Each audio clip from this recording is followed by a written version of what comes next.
Hello and welcome back to another Pricey HD video, and today we have another career mode episode. Episode 2 of my Villarreal career mode of Season 1, of course. No other season just yet. And I sort of regret this a bit. This part coming up.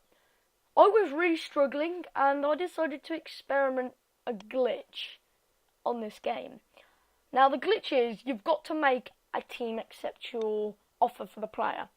So, I might actually make a tutorial on how to do this glitch, but basically I will confirm that I do player buy a player using the glitch.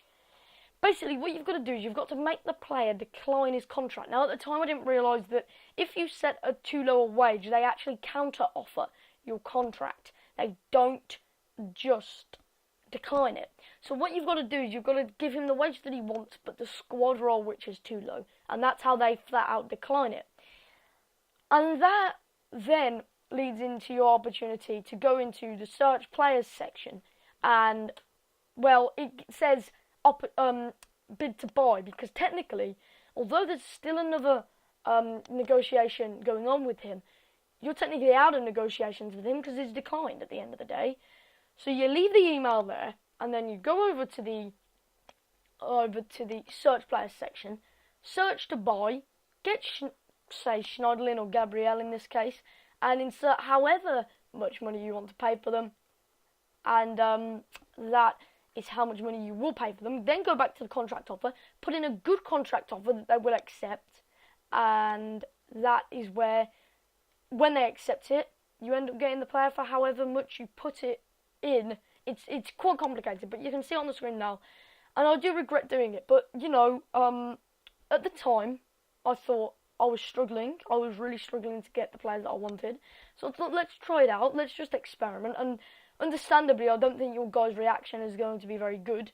Understandably, I don't like the fact that I've done it, but I've only done it once. I will definitely never do it again, because it can sort of ruin the whole challenge of it, I suppose. But as you can see now, I'm going in to buy Schneiderlin, and if I wanted, I could have put £0, but I had a little bit of compassion and put £1 million into the Schneiderlin deal just to give it the slight bit more realism, but not exactly much. And yeah, I mean, I understand where you'd be coming from if you don't like this, and I certainly understand too. But this is only one player. I never do it again. I promise you that I will never do it again. But you know, when I started this YouTube channel, my aim was to just sort of show what I would normally do as a person playing career mode. And this is what I'd normally do. I'd experiment, I'd investigate, I'd try new things out. Maybe the new thing, although it worked, don't really like it, sort of wrecks the whole idea. So I'll never do it again, you know? You can't moan at me for trying it once. Unless you try it, you'll never know your reaction, you'll never know how you'll feel about it. And to be honest, I felt quite guilty and felt quite, well, silly and stupid, because I've sort of come to terms with the fact that I've just basically cheated.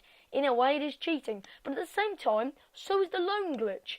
When a player is on the loan list and you inquire about them, some teams come back with like £0, which is ridiculous.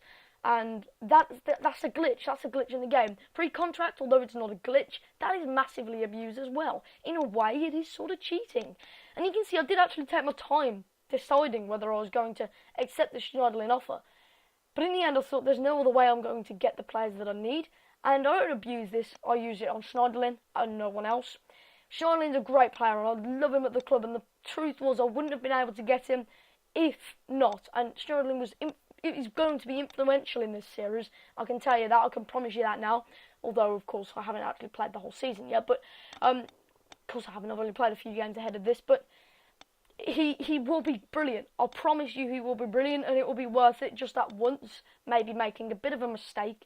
Just doing it that once. Because we needed one standout signing. And we just couldn't make any. The biggest rating that we could have done was like 75.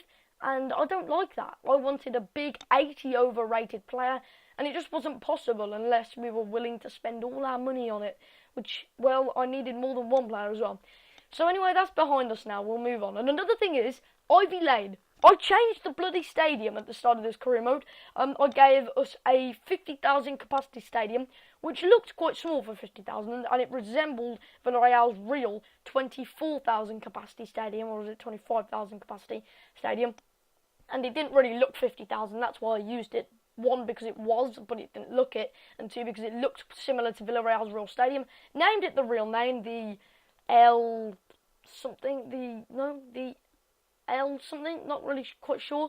And unfortunately, it didn't seem to work, so we're back at Ivy Lane, which really pissed me off. Ivy bloody Lane. Why Ivy Lane? I mean, I just don't like the stadium, Ivy Lane. It's just way overused in this game, and especially in FIFA 14. I mean, in FIFA 15 it's been okay because it's sort of toned down since the Premier League stadiums. But look at this for football. Brilliant football, but one misplaced pass gives Palermo the opportunity to break away. But Palermo are tackled by Bruno, and Bruno catches him in possession. Vieto plays it through to Dos Santos. Dos Santos is taken down in the penalty area, despite the fact that he wasn't even on the ball yet. Awful challenge by Barreto. The referee had no hesitation. In fact, Barreto was so unhappy, he sticked his arm through the referee's heart, which is pretty insane. I mean, God, don't be that violent. Uche taken down in the penalty area. You may not have even got the ball if he wasn't taken down. But in this case, the referee decided it was a foul, and sort of understandably, he came in from the side and completely clattered Uche with no means of getting the ball in that situation. It is, in fact, who do I give the penalty? I believe it's Vieto. No, Campbell. I'll give it Joel Campbell, because Joel Campbell's good at penalties in my Everton career. Of course, he's not as good here because he's only 76 rated in this career mode. He's already +1. And he misses. Typical. We always miss our first bloody penalty. On Everton career mode, we missed our first penalty. On this career mode, we missed our first penalty. We always miss penalties in friendlies.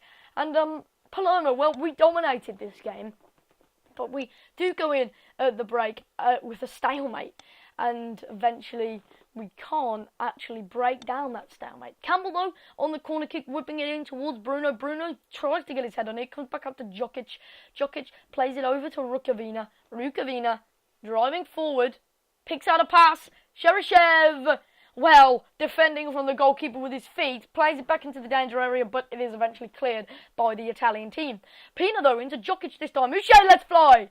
And again, the goalkeeper is preventing us and is making sure that we don't get the vital goal that we need. Cheryshev plays it in. It finds its way to Vieto's feet. Vieto trying to intricately find his way through. Bruno can't quite get there, and it's cleared again by the Italian team. And again, Uche now. Finally, we break the stalemate, break the deadlock, and we finally get our goal, which we really, really should have been rewarded. This is on the update as well, so the patch, well, not really a patch, but it's in the Brazil update. I played awful with Brazil in the update. In this game, I was expecting to play quite badly, in fact.